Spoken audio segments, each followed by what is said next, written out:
Hi, welcome to Pickle Knitting. My name is Donna. Today is Saturday, March 21st, 2020. This is normally a knitting podcast. However, I'm going to attempt to do a series of shorter vlogs with the title, hold on, I had a sign just for this, Some Bunny Loves You. And my plan is to share some bunny-related children's literature, a bunny-related craft, and that's about it. So I can't say I'll be doing it each day if the circumstances going on. I have my little buddy home with me Monday through Friday all day. That's why I'm doing this, starting this on Saturday. But because I haven't done a podcast in a while, I thought that I would start with a little bit of finished products that I have accomplished. I posted something the other day on Instagram, and I hadn't done so in a while because largely my posts last year were all revolving around the Desert Vista Dye Works sock challenge that I was participating in, and you had to post so many times, or it was, if you want, it was part of the deal. So I am not doing that this year, and I have very little to show. So I really don't have many finished objects, but I'm going to start off with sharing those with you. The first one is the only thing that I've knit, and my daughter has a good friend who requested, who's having a baby shower, so my daughter requested that I make a little hat, much as I made for her son, so that she could put it with her gift. And I've already given it to my daughter so that she could get it in the mail. The shower's been canceled, and so now she has to get everything in the mail, so it needed to get in there faster. Maybe you can see there's just a little roll up knit around bonnet. I didn't use a pattern, and I did then crochet a little rose to go on the front of it since it was a girl. Not peels. No, I've just got bad lighting here, so I've got sun coming in there, so you really can't see it too well. But that's finished and on its way. I used this yarn for it. It's the Plymouth Yarns Dream Baby DK. The color is a 103, which is just a very, very soft pink. This is all I have left from a 50-gram skein. Yes, a 50-gram skein. But that's because I wanted to make booties to go with it. Well, the first one that I knit came out too big, so I changed some numbers on the pattern. The second one came out too small. And so this is all I have left, and I would have to undo those, and I don't feel like it. So, and my daughter wanted to get that in the mail, so I thought, okay, no booties this time. But if I can get some more of that yarn. I did purchase it locally at the Yarn Cloud, and they are open. They have adjusted how they're doing business, so I could call ahead, see if they had it, and go by and pick it up, and that could be accomplished, but I'm actually just not going to worry about it. I do have another finished object, and I'm so excited. I finished it a little while back. I finished my granny stripe lap blanket, and I could not be happier with it. I was sad to finish, but glad to finish because I love to see something done. I thought that I probably don't have to be done with it. I could keep anytime I felt like it adding rows, but then I added just one more crochet chain all the way around the edges.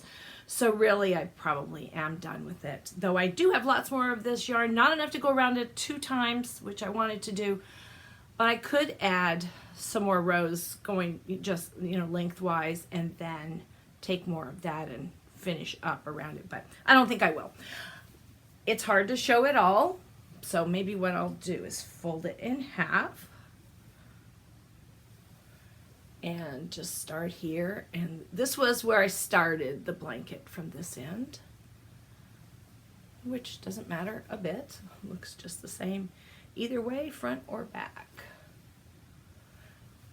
And if you need, this is all fingering weight yarn. I used I don't know what size hook anymore. I did know. I do keep a project page on Ravelry. It does give the final dimensions. It gives the size hook that I used. And it also explained how I was going from finishing off one row and going up and turning and coming back the other way. The method that I was using, because I had really messed up at the beginning and had a blanket that was going like this. I don't know what the heck I was doing, but not following directions very well, obviously. But I ended up with a way that I did it, and it's done. It's a blanket. It's warm, and we've been using it. The other thing that I am working on, so I have 2 finished objects and 1 work in progress, and that's it. I am still working on my batten bird blanket, and there's a project page on that for that. This is folded up 4 ways. So it really comes like this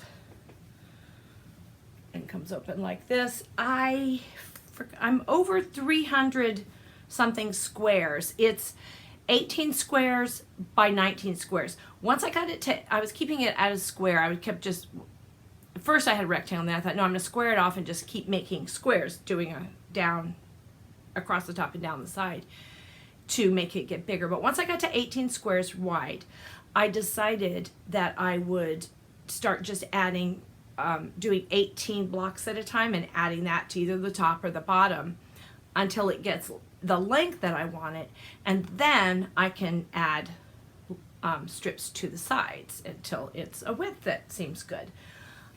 I have been working on the next set. I haven't blocked these. I mentioned last time that I had blocking them, but I have about 10 colored ones and about 5 or 4 of the bear yarn that I'm using.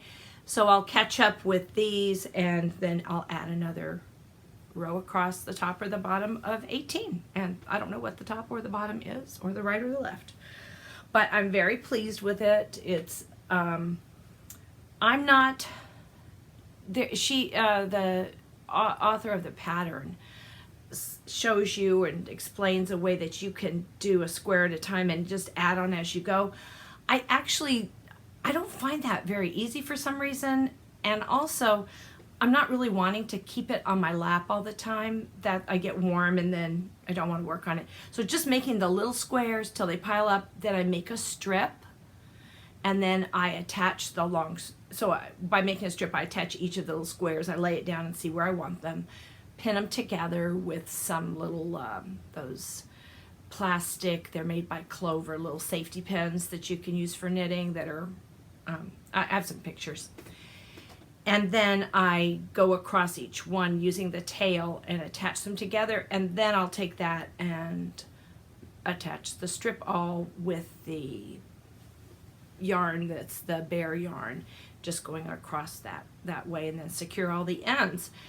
And I'm coming up and then doing a little steam block just to get it a little easier to deal with for the next strip. So that's all I've been working on, which sounds like nothing, but I have been crocheting a lot on this. I forget how many. That's not a virus cough, that's an allergy cough. I'm trying actually to stay even inside more than usual, because even though it doesn't say the pollen levels are high, I think they are. So sorry, I don't like to do that, but. So, what is Somebody Loves You going to be? As I said, a children's literature book and a craft. And I thought that I would start my very first craft off with this one. This is, it's not actually very clean. This is the first thing I ever cross-stitched. It was made in I'm really bad at this, 1978 or 79 is when I learned to cross-stitch. I was living in Athens, Georgia. My husband was going to school, and a Navy school. There used to be a Navy school there. And there was a wives club, and one of the wives club ladies taught anyone who wanted to know how to cross stitch. And she gave us a little sheet that had 4 or 5 patterns on it, and she taught us how to do it. And I did all 6 of them, and I don't know what I did with the other 5, This one I've just always had as my first cross stitch project, which I've dropped on the floor now, but you saw it. Just a little bunny, and I put in a little wooden frame, and it's been in there ever since. So that's my bunny craft. I don't know what the pattern is. I can't tell you. But of course, if you want to do a bunny craft, you could cross stitch a bunny. That's one way to do a bunny craft. Then I also want to share a book with you. This is one of my favorite read alouds. When I taught third grade, I had a number of read alouds that I did every year. I read to the students every single day. It was the favorite time of the day for all of us. And this is a story. It's not my absolute favorite, but it is close to it. I'm going to tell you now, you cry. I cry every time I read it. This is by Kate DiCamillo, who is absolutely one of the most fantastic writers for children. This is The Miraculous Journey of Edward Tulane. And it's a story that is so well developed and so full. It's just an absolute wonderful story. It will remind you of the Velveteen Rabbit.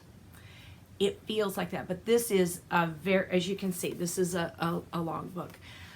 I think that second graders maybe, but third, fourth, fifth, this is a great story either to read themselves, but I think third grade actually as a read aloud. Not that most third graders probably could read it, or at least those that are of a pretty solid reading level could read the story, but there's so much meaning in it and so many things to talk about.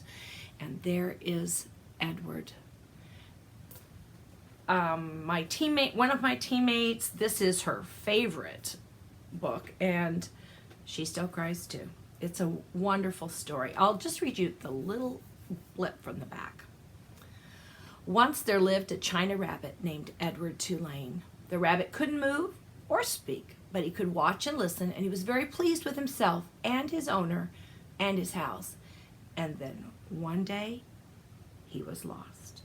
So this is a lovely, lovely story, and the way it comes together at the end is satisfying read.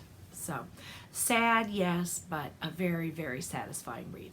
So that's Somebody Loves You, and I hope that I can get back with you every day. I think, I didn't count them before I started, I think about 17 books that I wanted to share that have some sort of a bunny theme going on there. So I won't be sharing fiber-related children's literature during these. I will be sharing the bunny literature. So I hope you're doing well. I hope you're staying safe, washing your hands, and hanging out at home. For me, this is a little blather at the end. It's not that hard. I'm a person who can self-isolate all on her own and enjoy it. I'm not an introvert. I'm not an extrovert. I'm an omnivert. I absolutely do love being around people. I love socialization and could not live without it. But I can spend a lot of time by myself, and that's because I enjoy doing so many crafts. So stick me at home, as long as I've got something to craft with, I'm happy. So I hope you are too, and I hope that you will join me again for Somebody Loves You. Bye.